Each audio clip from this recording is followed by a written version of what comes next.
قربانی کس پر واجب ہے؟ بڑا آسان سا اور سمپل مسئلہ ہے، سب جانتے ہیں۔ ہر وہ بندہ جو صاحب نصاب ہو،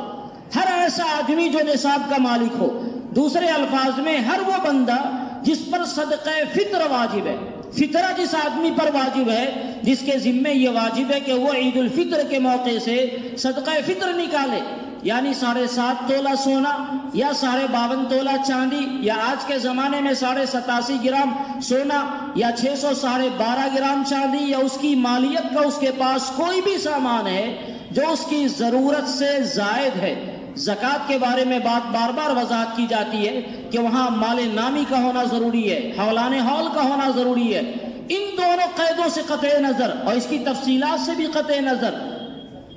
ہر ایسا بندہ جس کے پاس تقریباً 50,000 روپے کی مالیت کا کوئی بھی ایسا سامان ہے جو اس کی ضرورت سے زائد ہے، چاہے وہ کپڑے کی شکل میں ہو، گاڑیوں کی شکل میں ہو، مکانات کی شکل میں ہو، زمینوں کی شکل میں ہو، سامانوں کی شکل میں ہو، یا دنیا جہان کے کسی بھی چیز کی شکل میں، اس کے پاس تقریباً 50,000 کے آس پاس کی ایسی مالیت ہے جو اس کی ضرورت اصلی جس کو بولتے ہیں، ایسی ضرورت جس کے بغیر انسان کو چارہ کار نہیں رہ سکے، جس کے بغیر اس کی زندگی دشوار ہو جائے، ایسی ضرورت سے زائد اس کے پاس اگر 50,000 روپے کے سامان چاہے وہ کسی بھی شکل میں موجود ہے تو ایسا آدمی صاحب نصاب سمجھا جاتا ہے۔ اس آدمی پر عید الفطر کے زمانے میں فطرہ واجب ہے اور عید الاضحیٰ کے زمانے میں قربانی کرنا واجب ہے، اور یہ قربانی ہر اس آدمی پر واجب ہے جو اس نصاب کا مالک ہو۔ گھر میں اگر 4 بندے ہیں اور چاروں بندہ مثال کے طور پر نصاب کا مالک ہے تو چاروں بندوں کی طرف سے قربانی کی جائے گی۔ ایک بندہ مالک ہے، ایک بندے کی طرف سے ہو، 2 بندے مالک ہو، 2 آدمی کی طرف سے ہو۔ عام طور سے ہمارے یہاں یہ بھی کبھی کبھی دیکھنے میں آتا ہے کہ لوگ کہتے ہیں کہ گھر میں گارجین جو ہے تو گارجین کی طرف سے ادا کر دیا جائے، گارجین بیچارہ بوڑھا ہے اور کسی کام کا نہیں ہے، وہ گھر میں ایک ذمہ دار کی حیثیت سے پڑا ہوا ہے، اور بیٹے اس کے 3 ہیں 4 ہیں اور وہ کما کے لاتے ہیں، سب بیٹا صاحب نصاب ہے، سب صاحب ثروت ہیں، سب کمانے والے ہیں، اور یہ بیٹے کہتے ہیں کہ ابا حضور موجود ہیں تو باپ کی طرف سے ہی ہم لوگ قربانی دیتے ہیں، باپ کی طرف سے قربانی دیں گے۔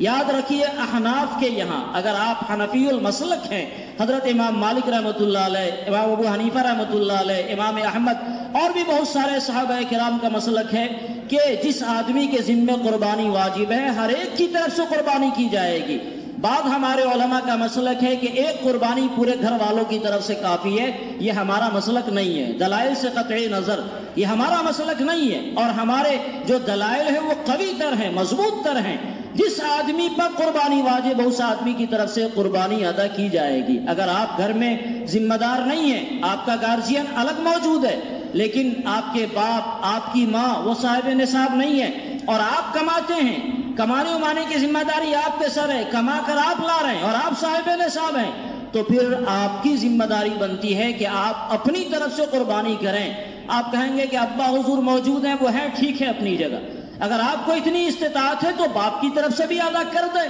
نہیں استطاعت ہے تو آپ کی ذمہ داری بنتی ہے کہ اپنی طرف سے قربانی ادا کریں۔ یہ بھی ہوتا ہے کہ گھر میں شوہر بیوی ہیں تو دونوں آپس میں کمپرمائز کر لیتے ہیں، 1 سال شوہر کی طرف سے قربانی اور دوسری سال بیوی کی طرف سے، اور تیسرے سال مرحوم والد صاحب کی طرف سے، چوتھے سال والدہ کی طرف سے۔ یہ سب قربانی کے طریقے نہیں ہیں۔ نماز اگر آپ پر فرض ہے تو آپ کی ذمہ داری ہے نماز ادا کرنا۔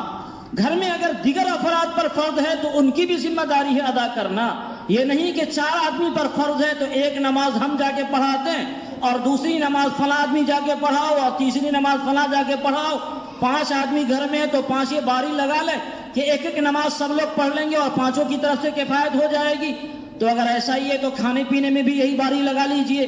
پیشاب پخانے میں بھی یہی باری لگا لیجئے، سونے جاگنے میں بھی یہی باری لگا لیجئے۔ نہیں، وہاں کھانا ہر آدمی کھائے گا، پیشاب پخانا ہر آدمی کرے گا، سونا جاگنا سب کرے گا، لیکن جب اللہ رب العزت کی عبادت کی بات آتی ہے تو پھر وہاں آپ مسائل نہیں پوچھیں گے، اپنی عقل سے یہ کریں گے کہ اس سال فلاں کی طرف سے اور اس سال فلاں کی طرف سے قربانی دی جائے۔ یاد رکھیے اللہ تعالیٰ کے یہاں اس طرح کی قربانی قبول نہیں ہوگی۔ اگر آپ کے ذمہ قربانی واجب اور آپ کی طرف سے ہو گئی قربانی تب تو ٹھیک ہے، لیکن اگر دوسرے پر قربانی واجب تھی اور اس کی طرف سے ادائیگی نہیں ہوئی تو وہ ذمے میں باقی رہ گیا، اور بعد میں قربانی کی رقم کو اللہ کے راہ میں صدقہ کرنا ضروری ہے۔ عام طور سے ہمارے یہاں عورتوں کے پاس زیورات ہوتے ہیں، اور عام طور سے گھروں میں اتنے زیورات تو ہوتے ہی ہیں جو تقریباً 50,000 کی مالیت کے ہوں۔ اس لیے ہر فرد کی یہ ذمہ داری ہے کہ اپنے گھر کی عورتوں کے زیورات کا بھی جائزہ لیں،